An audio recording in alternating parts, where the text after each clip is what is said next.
I'll start. It's been 12 years since I graduated from Jamia Millia. I did my engineering and computer science in 2009 and joined AM Calcutta right after my engineering. And I went to AM Calcutta, which, as you know, is one of the best institutes not only in India and across the world. The brand name of such an institute is really known across the world. You can go to Singapore, you can go to Dubai, you can go to London, you can go to anywhere in US and Canada, and people would know where you're coming from.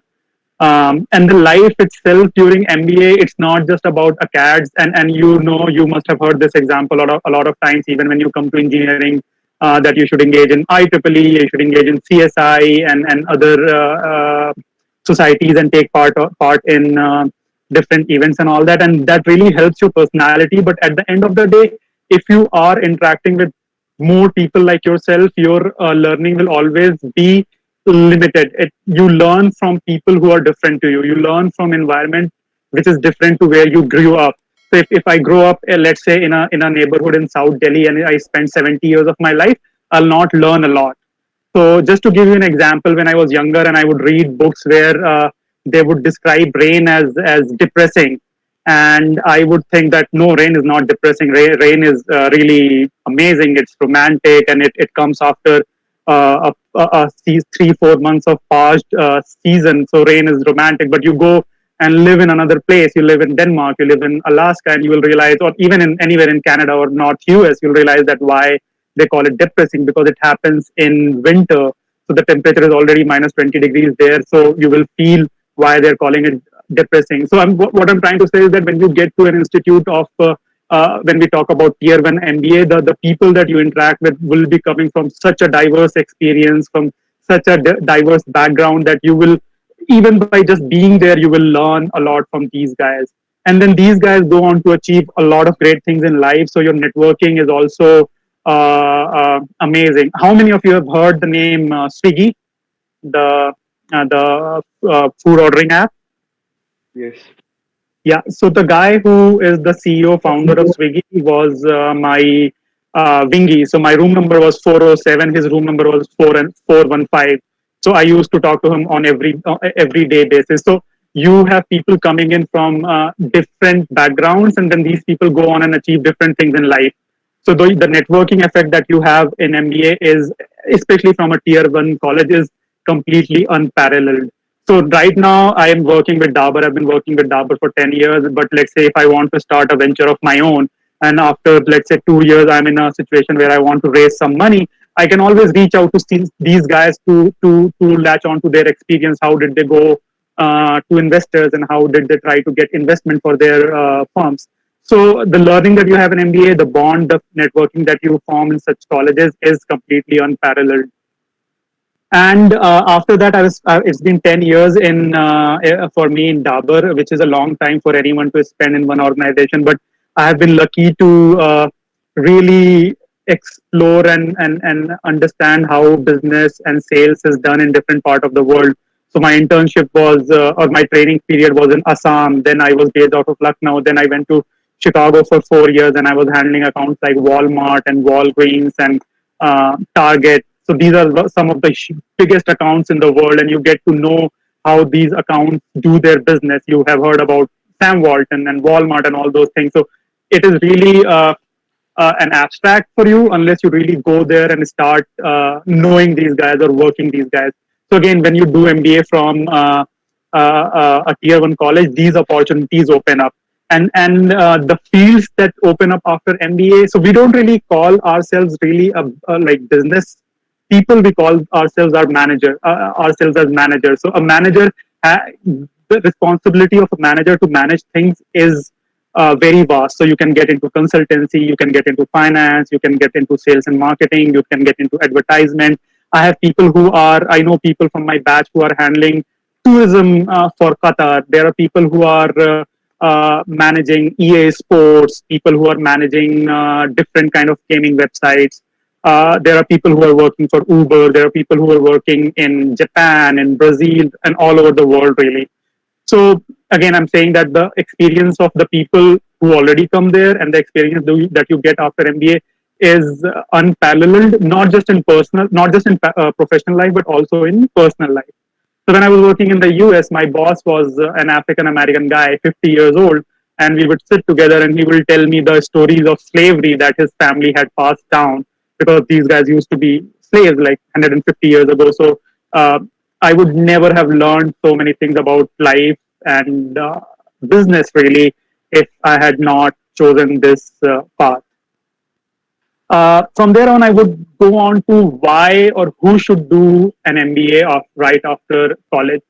So, if your dream is to work for organizations like Facebook and Apple, or you know that you're really strong in the tech part, if you are coming from electronics, if you know, I mean, I've forgotten a lot of what I studied in engineering, but if you know what you're doing and that is what you want to do for rest of your life, if you're a computer science graduate and if you and you want to really build something in terms of a software platform or stuff like that, then I think MBA is really not for you, because you really know what you want to do in life and you are good at it. So I would suggest that you move on with that. The second option is a lot of people talk about entrepreneurship of starting something on right after MBA. So there are pros and cons to that. The first one would be again, as I mentioned, when you once you get into MBA, your networking and the skills that you learn over there is hugely different to what you guys have right now. So you will have a lot of different skills and networking, a lot of other things. You'll get to know how the world functions, how you will manage your PNL and all those things, and then banking upon those networking skills, you can start your business. But the flip side is that, right, these days the MBAs are very, very expensive. If I'm not wrong, these days MBA costs you something around 22 to 25 lakhs if you go to ABC. So if you are taking a student loan, with that it would take you 3 to 5 years at least to pay that back. So if you're thinking of like if you have a great business idea that you want to start right away, and then you're thinking between MBA and executing that idea, then that's a decision that I think needs a little bit more uh, time to come to a conclusion that should you do MBA or should you right away jump into your business idea. And for you right now, it might seem you are 17, 18, 19, 20 years old, and for you, the idea of starting a business right now seem a very distant thing. But a lot of people that I know, even from Jamia, who have gone on to start their own business at 25, 26. And I think I remember one guy who started a cooking device company right after he left. Left Jamia. I think he was from batch of 2015 or 14. So yeah, so that is something like if you really know what you want to do in life, if you're really good at the tech, if you really want to go ahead with that, I would suggest make your way to in that direction. If you want to start a business, if you have a great idea, then you have to weigh the pros and cons of doing MBA. Now, the third option is that the people who should really do MBA, if you think that the skills that you learn in Jamia during engineering are not good enough for you to do what you really want to do in life, if you want to start in a managerial position, if you want to skip the 7, 8 years of a normal graduate takes to get to a managerial position, then I think MBA is a very good option for you. And if the choice is between um, uh, that you should work before MBA or you should try straight for CAT right after college, I would suggest that you should try right after engineering to go ahead and do MBA, because the work ex before MBA is a very Western phenomena where these people do their graduation and then they go on to do multiple things in their life. They start with maybe some of them, the people that I've met who are some of the best managers that I've met, they started their career as a bartender, and then they did some job, and after 5, 8, 10 years they realized, oh, I think I need to change the trajectory of my life, and then they did MBA. So for those guys, MBA does not make a lot of difference in terms of the kind of lifestyle they do. They all of them have social security. All of them are earning a good living. So MBA just provides them a change of trajectory in terms of the thing that they were doing. Back in India, if you look at the salary before MBA and after MBA, the difference is usually 5 to 6x. If you're earning a lakh a month, just a random figure, before MBA, after MBA, you'll be earning 3 to 5 lakhs easily. So that is a choice that is made for you already. So just in 2 years, your salary will increase 5 times to 6 times. And the fun of working before MBA comes if you're really working in a great organization which is really helping you hone your managerial skills or business skills. But if you're going in an organization where you are gonna sit on the bench for 2 years, not really learn a lot of things, and you know eventually you want to do MBA, then I feel there is no reason for you to wait 2 years before trying to do MBA. So I think that's what I have in my mind. But if you want to ask any specific questions, or if you want me to take this talk in any particular direction, I'll be glad to do that. Yeah, so I'd request you all to kindly type in the chat box your questions so that we can, so that Sir can get an idea of in what direction Yeah. you guys want to know more about.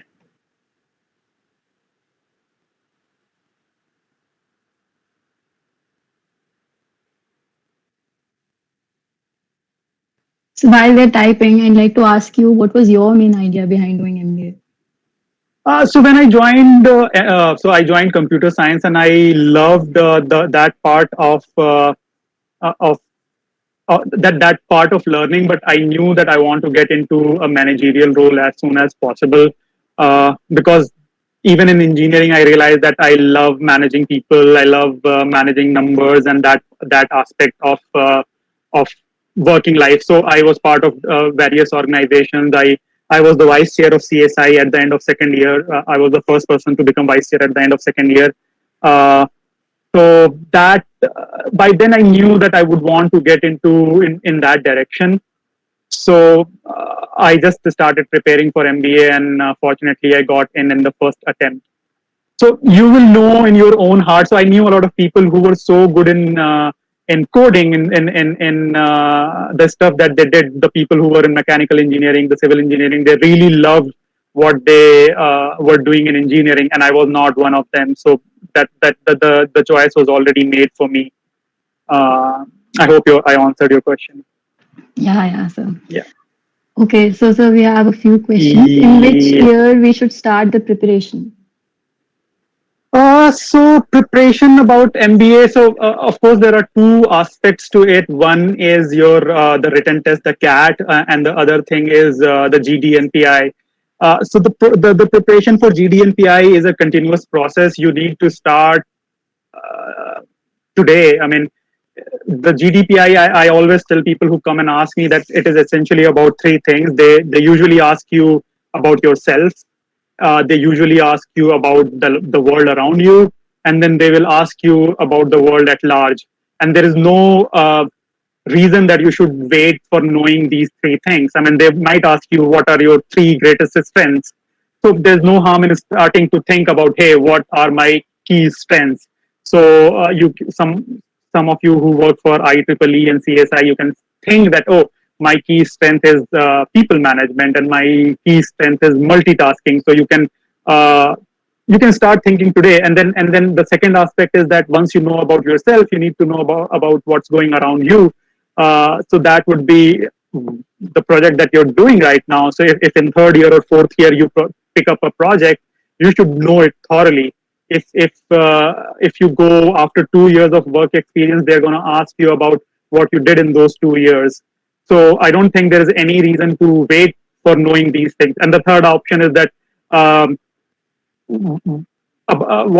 what is happening in the world around you. So the third, or the world at large. So you need to know about whatever is happening around the world. That just makes you a better citizen of this planet, not just India. I mean, if I'm taking interview for IIM, any of the IIMs, I might ask you, hey, what is your view on the climate change?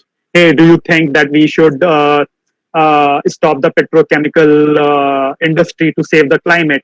What is your view on the Middle East? What is your view on the Black Lives Movement? What is your view on the farmers' protest? And so again, so the GDPI is essentially the three things. What do you know about yourself? What do you know about the world just around you and what you are doing in life? And the third one is what do you know about the world at large? And not just know, have an opinion about it. So just going back to the example of petrochemical industry, yes, we need to save climate, we need to save planet Earth for our future generation, but you cannot just shut down the petrochemical industries today because there are so many people employed with that. And how are we going to run our cars? How are we going to run our buses and all those things? So it has to be a phased thing. And I'm just throwing these questions at you randomly because these questions will come to you randomly in a PI. So you need to develop a thought process about taking any problem in and answering those. So just to give you an example, my interview at IIM Calcutta was at 9:30 in the morning, and I'm an Arsenal fan. And the night before at 3:30, Arsenal had a game in Rome. So when he asked me what are your hobbies, and I said that hey, I love football and I love Arsenal, and he asked me what was the score of the game last night, and I could have easily not known because it was at 3:30 a.m. Who would have checked it before going to an interview for Calcutta? But I did because I'm passionate about that, and I answered that. So this guy who was my interviewer knew that I'm passionate about what I love, and I can bring those qualities uh, to the business school, to the job after business school as well. Now, if I come to CAT, so CAT, I think it requires a rigorous training of 6 months at least. And if you want to go slow, I would suggest that you go ahead with at least 1 year of preparation. I think 1 year is good enough. And again, so for CAD, there are essentially two aspects. One is quantitative, and the other one is um, uh, I don't know what they call it these days. The English aspect. For that also, even if you are in first year, even if you are in second year, you can start preparing by just reading novels and just reading books that you have not read in life. Read fiction, read non-fiction, start reading more about yourself. It is always good to know about what's going around you, and it's always great to know. It's always great to read good books. I mean, if you can you see the books? So just curious, have you read all of them? Yeah, and then I left a bunch of them in Chicago as well. So it's a lifelong habit that you can inculcate, and it always stays with you. So I would suggest for these three aspects is to start right away. For the quant and LRDI part, back in the day when I was doing it, there were two different sections for them. So I would suggest that for that 1 year is a good enough time. And then I'll go ahead with the questions here one by one. Yes, sir. Is MBA from Jamia a good option for after graduating from BBA? It is a good option, but the rankings don't lie. The better college you go for, the better your choices are. But I know a lot of people from Jamia MBA who are doing very very well in life. I know some of the people who are running some great businesses. I know one of them has moved to Germany and has started a business in Germany as well. But then again, it's a game of probability. If you go to the higher ranking college that you go to, the better your chances will be. We hear stories of so many people that he just started his business, of Dhirubhai Ambani and all those people. And even now you'll find stories of people who dropped out of college and went on to build great businesses, or people like Satya Nadella and all these people who are not from Harvard or Stanford, and they're running the show in Silicon Valley. But then again, if you go to these colleges, your chances will be better because better organizations come to these colleges. So you should always aim for the best, and then you should decide wherever you land. If you land in Jamia MBA, and if you think that is good enough for you, go ahead with that and put in your best effort. But if you think that next year you can do better, maybe just give another try. Thank you, sir. So, Just how is it to do MBA from abroad? from there. Abroad.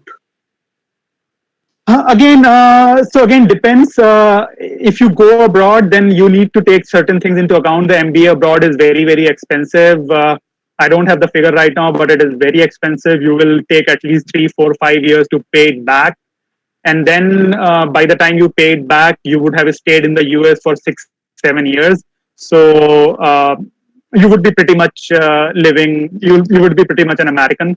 So if that's something that you decide to do for MBA or for your life, then that's great.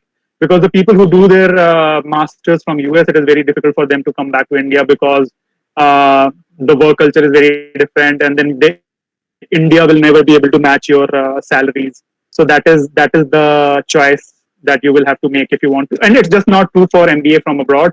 It's also true for MS from abroad. Thank you, So, sir. what are the main So, criteria according to you in order to join IIMs? Like what you Cri- should be good at? First of all, you need to clear the CAT. I mean, that's of course the most basic thing. You need to really crack it. I mean, there's no answer. You can say that I'm great in English, I'm great in quant and LRDI, but you need to crack CAT on that day. Uh, and I'm not sure what is the criteria these days, but back in my days, I think final exam, the final selection, 40% weightage was your CAT score, 40% was your personal interview, and I think 15% was the group discussion, and 5% to ACAD. So different colleges have different criteria. Back in those days, IIM Ahmedabad having 60% weightage to ACAD. Some colleges give it very low percentage to ACAD. So depending on different colleges, they have different criteria. But at the end of the day, all of them are looking for diversity. They are looking for a spark in you. So CAT is the first leveler. You might have all the spark in you. You might have great ACATs, but if you're not able to clear CAT, you're not going to get to that interview room. Once you're in the interview room and you show that you have that spark in you, or you can bring something different to the college, and even after college, if they think that you will add value as an alum, they will definitely take you. So in personal interviews, of course, they can say, "Oh, this person, we really need him or need her. It does not matter what his CAT score is." But for rest of us, the rest of the people, I think they go by the criteria college has set in that year, which is of course varies across colleges and varies across year. But at the end of the day, if you are able to show the spark in interview, I think that is good enough for you to get into that college. Okay, and on an average, what would be the marks you'd suggest that one must maintain in order to get into good IIMs? Again, so different colleges have different criteria. I have not been in touch with the people who are giving MBAs or taking CAT these days, but I would suggest like 85 is a good benchmark for a bare minimum marks these days. But that does not mean that if you do not have 85, you will not get into the good IIMs, because every year there'll be some IIMs who do not have that strict uh, criteria. I mean, to give all of you hopes, I had a very average 7.7 CPI in Jamia, and I got in I'm Calcutta. So different people, different colleges have different criteria at different point in time. And I think I would suggest you should not look only at IIMs. There are a lot of other colleges, IIFT, FMS, XLRI, MDI as well, which are very good, and they have different criteria in different years. So right now, I would suggest to all of you, if once you have decided to go for MBA, don't look at your past. Just look ahead. Give your best for the CAD preparation. Give your best in the rest of exams that you have left in Jamia. Give your best in the preparation for personal interview and group discussion. And then let's say what happens in life. Again, maybe one of you just had, let's say, 45% marks in class 12 for whatever reason. Okay, you might not get in ABC, but you will still get into some of the best colleges that this country has to offer. So yeah. Okay. And sir, Sarah asked, what was your preparation strategy while you were in college preparing for CAT? So I did a weekend class at Career Launcher. I joined. I think I joined a year before CAT. I think I joined in November, and my CAT was also in November. So I joined a year back. But I had started reading books from second year itself. I was never a reader. I never read books before that, but I started reading books from subjects that I had no interaction with before. That I would pick up finance book or psychology books. So that helps you in two different ways, because it helps you with the knowledge of that subject, and then it will also help you in the English part of CAT. On an So one average, how question here. many hours would you suggest? I think you should know it. Again, for maths, I mean, I would suggest if you do a 1 year thing, maybe 2 to 3 years every day is good enough. But again, it has to be diligent. It has maths. Whatever questions comes in maths and LRDI, they're not like IIT JEE. They're not like you need to know the formula of center of mass, or you need to know the formula of electric current or whatever. You don't need to know that. These are the questions that in a normal circumstances, sitting in park, you will solve in 5 minutes easily. But in CAT, you need to do it in 3 minutes essentially. So when you are preparing for these exams, you have to keep that thing in mind, that you need to have strategies. You need to solve different uh,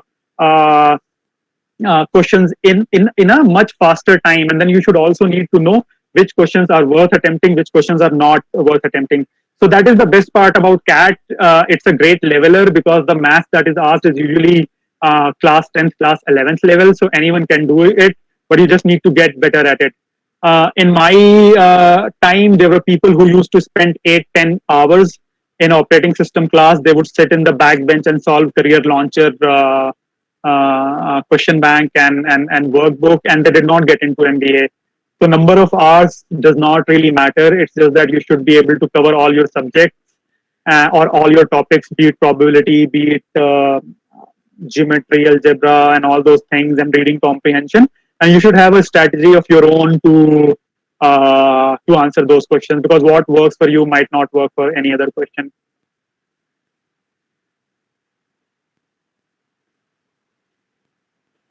Thank you so much, sir. Yeah, Yeah, sir. Mariam asked that which is the better option in terms of career development, MS or MBA? I did not envision myself programming or being in the tech part for the rest of my life. This question has to be answered by yourself. What do you want to do in life? I mean, it's similar to asking a person who loves cricket. If I ask him, hey, do you want to be a cricketer or footballer in your life? That question cannot be answered by me. That has to be answered by you.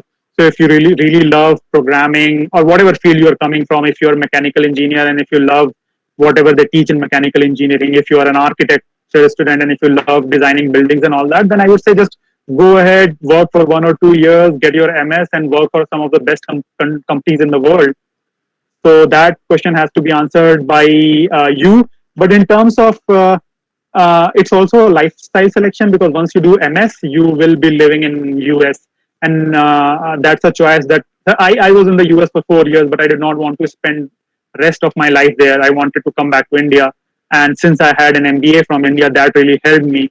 But if you decide to go for MS and you go to US and you're working for Facebook and you're working for Google and you're working for Amazon, it will be very difficult for you to come back to India and get the same amount of money and the same kind of work that you were doing there. So it's also a lifestyle question. So if you want to go ahead and live in US, then go ahead with MS. Thank you, sir. So, what are the scopes of MBA in India? A huge scope. I mean, you see MBAs everywhere. Like everything that is happening all around you is done by MBA. Like if you open Hotstar, you open Netflix, the content that is there are decided by my friends. If you go to a store and if you pick up Dabur Honey, I decided that Dabur Honey will be available in that store. If you go to take a loan from a home loan from Yes Bank, that is also decided. The loan instrument, what would be the percentage, and how would you do it, and these guys coming to you and offering loan is also decided by MBA. So essentially anything that is not really government is being run by MBAs these days. I have friends who work for as I said, for EA Sports, the friends who work for Hotstar, for Netflix. My friends are running businesses like Swiggy and Zomato, and my friend is running the business of Urban Company, And then the scope is huge. You can work for organizations like consultancy firms like BCG, Bain, Ernst Young, and KPMG. So the scope is huge. There is no limitation to what you can do after MBA. And then I have friends who have gone and worked for political parties. They have worked for BJP. They have worked for Congress. They have worked for Trinamool Congress. Because at the end of the day, it's all about managing. If I'm working in Dabur, I decide that hey, anyone from UP or Bihar, Eastern UP or Bihar. Yeah, I No? am from Bihar, sir. Yeah. Yeah. So if I take example of UP and Bihar, Eastern UP and Bihar are very very similar in terms of socio-cultural and economic background. So a district called Devariya, which is in UP, and a district called Siwan, which is in Bihar. And I see that Dabur is selling very well in Devariya, but not in Siwan. That means I'm doing something wrong because they are very similar people. They have similar taste. They have similar amount of money in their pocket. They have similar socio-economic, cultural background. So if Dabur is doing well in Devariya, it should do well in Siwan. So that's how I look at business. But at the same time, if you are working for an organization or Congress or BJP or any of these organizations, then you look at the same people. Oh, so Bihar has Siwan has these many Muslims and these many Yadavs and these many Brahmins and all that. Why are they voting for that party, not for my party? So what I'm trying to tell you is that once you do an MBA, once you become a manager, the amount of the fields that are open to you are unparalleled. It starts from people are working for AAP in Delhi. There are people working for BJP, and I'm just giving example of political parties because you probably would not have thought about it. And then I have friends who are working for Delhi. What is the name of the Delhi team? Delhi Capitals. And I have friends who are working for the Hyderabad Sunrisers, and I have friends who are working for Liverpool Football Club in London, and I have friends who are working for Amazon. So if you are ordering something for Swiggy, you have ordering something for something from Amazon, something from Flipkart. There is someone who I know or someone from my college who's deciding the strategy, the pricing, sitting at the top. So the scope is just unlimited. So that's another thing that opens up to you after MBA. If you're a mechanical engineer, if you want to continue in that field, if you want to do MS in that, the options are kind of limited. That you in India you'll work for Honda, you'll work for Maruti. Abroad you might work for Tesla, but and similarly for electrical engineering you might work for Schneider and those kind of companies. Civil engineers, then you'll work for L&T and some other infrastructure company. But once you do MBA, the field is completely wide open. And Thank you how so would you much, sir. suggest on building MBA profile during graduation, as in profile for CAT? These people know that you are a fresher and you would not be knowing a lot about corporate world. So they're gonna ask you about what you studied in college. Essentially, they would ask you about. I mean, if you're a computer engineer, I would ask you to hey, show me the algorithm for bubble sort. I just want to know if you were in college, you were paying attention to the class or not. I might ask you. Uh, I don't know. I'll ask you something from operating system. Tell me something about how the paging system of memory works. And I might not even know the answer to these questions, but if I'm on the other side of the table, I can really ask those questions. The other thing would be having PORs help, like position of responsibility. If you are active in IEEE or CSI or things like that, it really helps. Not because of anything else, but it shows me that you're capable of doing more than one thing. You're capable of multitasking. So those things really help in terms of profile. And my suggestion would also be go ahead and give CAT, but don't be disappointed if you do not get in the first attempt, because the average age of or the average years of experience in MBA is around 2 years. So people keep preparing and keep giving, and the average years of experience is 2 to 3 years. And if you leave college, you do not have an MBA admission in hand, and you go ahead and work for 2 years. And I think the same applies to you as well. Keep preparing for CAT, keep preparing for your interview, and be diligent in what you're doing. Like If you are working in, I don't know, if you're working in Adobe, I don't know if Adobe comes these days to campus or not. If you're working for TCS, if you're working for Accenture, you should know what you're doing.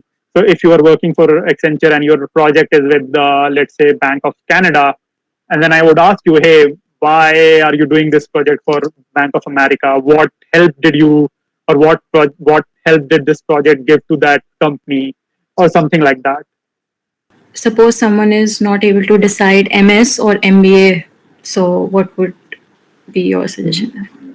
Prepare for both, and then go ahead with both, and let's see where you get in. I mean, I had a lot of people like that, and they kept giving CAT for 3, 4, 5 years, and they did not get in. And they also gave JRE, and they got through, and they're working for some of the best organizations in the US. Because the difference between GRE and CAT is that GRE is much more profile based. You need to have a letter of recommendation, and you need to have a statement of purpose, and there is no interview really. So no one is going to ask you your view on Israel and Palestine. No one is going to ask you your view on China or India Pakistan relationship. So it's a much more profile based admission rather than your performance on the day. So a lot of people did try MBA for 2, 3 years and did not get in, and then they went and did MS, and they're working for Oracle and Facebook and Amazon and doing exceptionally well in life. Okay, and what was your CAT percentile?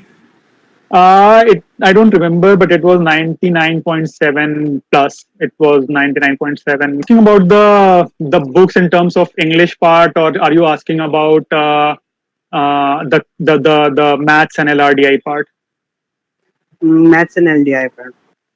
Then as I suggest that pick up any coaching centers.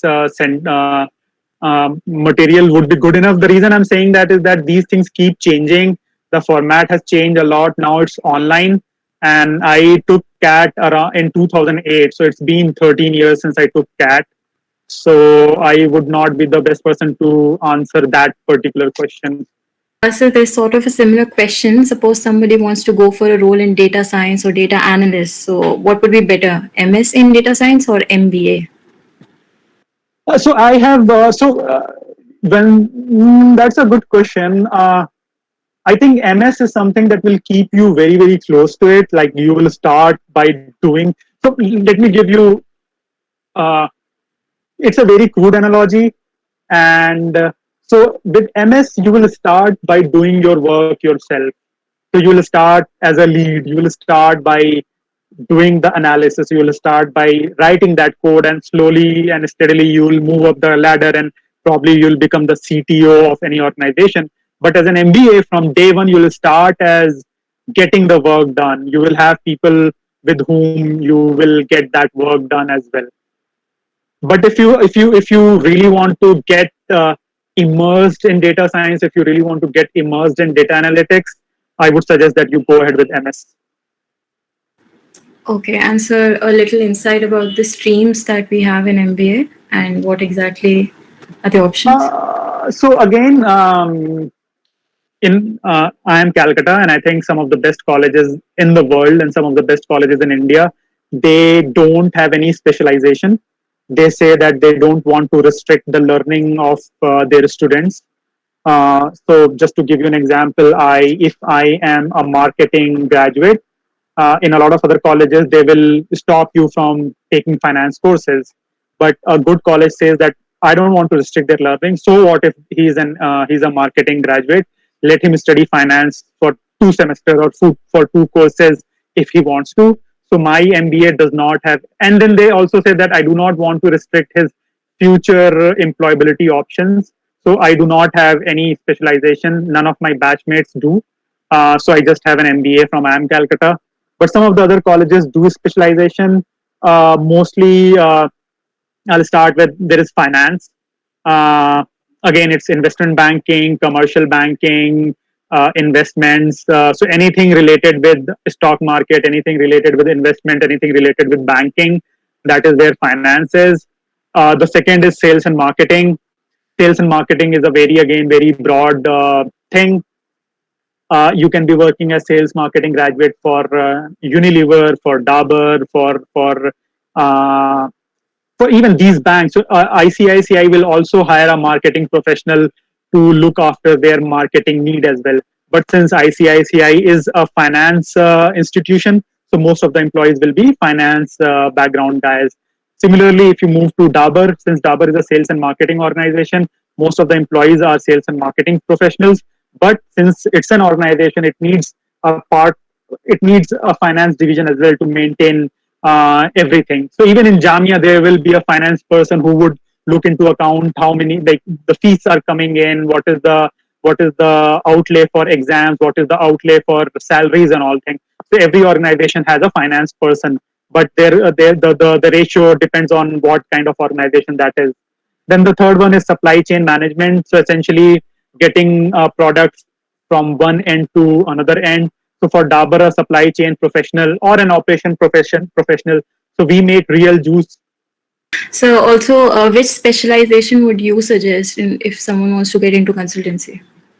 I would suggest, so again, consultancy, as I said, it's a mixture of a lot of things. So you need to have you need to know basic of everything. So consultancy, I would suggest learn a bit of everything. As I said, because your project could be with ICICI, it could be anywhere, it could be anything. So I would suggest just broad experience about everything.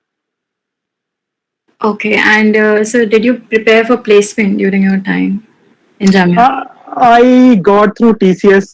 That was the first company that comes. So after that, I did not appear for any other exam. But of course, yeah, I did. I mean, my CAT, like, no one can be certain that you're gonna get through CAT.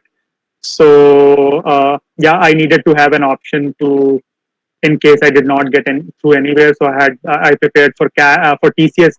In those days, TCS written exam used to be just like CAT, so that was taken care of. And then I prepared. There used to be a question bank about the questions that TCS asked, so I prepared through that. So yeah, don't do the mistake of, I mean, unless you know that you don't want to work for another year and that will not help. Don't make the mistake of not taking option of placement. At least one company. Make your future secure before giving CAT. Okay, and what are the books you suggest for English and business mindset? Again, I mean, the first book that you should read is India After Gandhi by Ramchandra Guha. It's a great book about history of India after independence, 1947. That will give you a good background about India, and it will answer a lot of your questions. And then I would suggest pick up. I don't know. I mean, I can, like, because I read so many books, I can tell you a lot of books. But let me think about it, and I'll drop you a text or an email about the books that people that are reading in MBA these days. But then again, I would also suggest that don't read books just for MBA. Like, also read for your own development and your own improvement of your knowledge and expanding your knowledge. What I would suggest is just don't stick to one genre. Don't just keep reading Jeffrey Archer. Don't just keep reading Agatha Christie. Don't do that. Just make it diverse. Pick up. Just Google, hey, what is the best book on finance for a 20 years old guy, something like that, and something will pop up. Ask people around. I'm sure that you will have a lot of people who read good books in MBA also, or engineering also. So ask them, but don't do the mistake of reading one author ever. Just diversify whatever you're reading. Hey, you should start with English first, but you go there and then it's completely different. Like for me, it was a googly at the last moment that they had doubled the number of questions for English. So I would suggest that be very nimble, be very agile, give as many tests as you can, and take out a learning from whatever you're doing in life. Like if you're studying operating systems, just take out learning from them. If you go to Career Launcher and your teacher is telling you something over there, because even, I mean, with all due respect, the teachers at Career Launcher might not be as good at maths as you guys are, because you prepared for IIT, JEE, and AIEEE. I don't know if you have AIEEE these days or not, because we used to have multiple exams and we used to prepare like big stuff like the calculus and all that stuff. I hope. It really matters from which field you had done graduation, either coming from the BBA or from BTech. I didn't get your question. Does it really matters from which field you had done graduation? So, which university you have done your graduation? Which course, either So he's BBA or asking coming from branch. BTech? No, not at all, not at all. No. In fact, they prefer diversity as much as they can, because that is, as I said, that they want to take diverse intake in college. Beneficial to be in one organization for as long as you have been? Depends. I mean, so I don't know anyone else who has been in one organization for this long, but I've been fortunate enough to work in a lot of different places. So as I said, I started my career in sales in Lucknow. Then I moved to Chicago. I was there for 4 years, and then I moved back here. So if I had stayed in India, I would have definitely moved on to other organizations. But I got a lot of different experience. I mean, why do you change jobs? Is that you want to do something different, you want to do something better. So I got that opportunity in Dabur itself. So that worked for me. Would whole preparation of CAT turn out to be an experience in futility in case we do not make into IIMs or other top colleges? I think what she's saying. And you'll be a better person. You will be a better rounded person. As I said in the beginning, that don't put value to anything. So there are two aspects to it. As Raza asked, that will working for an NGO help in my profile? Yes, it will. But don't work for NGO just because of that. You have to be honest enough to go there and help these people out, whatever that NGO is working. So similarly, if you're preparing for MBA and you picked up one book from psychology or finance, and you learn from that, it will help you for the rest of your life. And that is the first part of the answer. And the second part is that if you're really genuine and if you're really putting in effort, you will get through somewhere. You will get through one good college. Because in India, I mean, I would say one should target the top 20 colleges. One should not be fixated with ABC or LIK or MDI or that. Just top 20 colleges are good enough. And if you're diligent in your preparation and everything, you're going to get through one of these colleges. So switching off. The second part precisely, does CAT prep help in fetching other generous employment? I don't know. I mean, if some of these companies have an IQ sort of test at the beginning, they call it aptitude test, so that might help. But if they ask you a bubble sort, if they ask you, I don't know, database management or write a code for something, so I don't think MBA preparation will help you there. Switching after 2 or 1 years versus being in one company and having a higher position. That depends. If you're working for Microsoft and they're giving you 40% appraisal every year, why would you switch? But if you're working in some company that you don't like, you hate your life, you don't want to wake up and go to work, switch your job. It all depends on you. So the question is, these questions are very personal. I mean, it's like, should you marry person A or should you marry person B, or should you watch, I don't know, cricket at night or football tonight? It's a question that is a very personal question for you. So which one is better, FMS or IIM ABC? Oh, ABC are. If you get into ABC, don't think about anything else, and then there are rankings to follow. With the fees? That is a difference, but you will not get the MBA experience in FMS at all. It's a small building.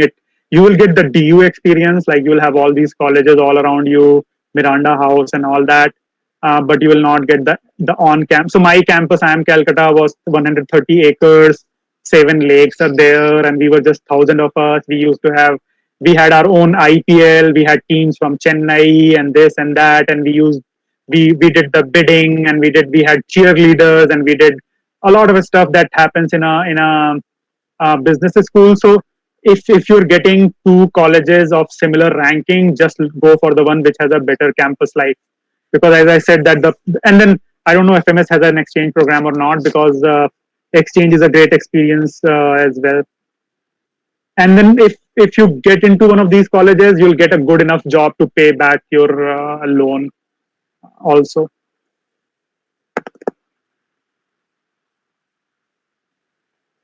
There's one question. What if I not get into top 20, 30 MBA colleges? That one. What did you say? What? Top 20, like the top colleges, they're not able to make it. Then it depends on what you want to do in life. Do you want to go ahead with that college, look at the placement statistics? Let's say that college says that the average placement is, just throwing a random number here, the placement is 15 lakhs per annum, and you are getting, let's say, 5 lakhs per annum after your BTech, and you think, oh, after 2 years I can make that jump, but my friend who went to IIM Ahmedabad or IIM Calcutta would be earning 20 lakhs an year. That's a choice that you need to make at that point in time. A lot of friends of mine who got into top, who did not get into top 20, they got into college after that. They gave 2-3 more attempts and then they settled for what they were getting. So again, it's also a personal choice after that. In everything that you're doing, try your best for CAT, try your best for personal interview, GDPI and everything, and then see what happens. On average, how many years would it take to pay back the loan? Again, now the loan has increased, but so again, the job after MBA, the packages also vary a lot. So if you're one of the fortunate ones who get a job abroad, you can pay it back in 1 year.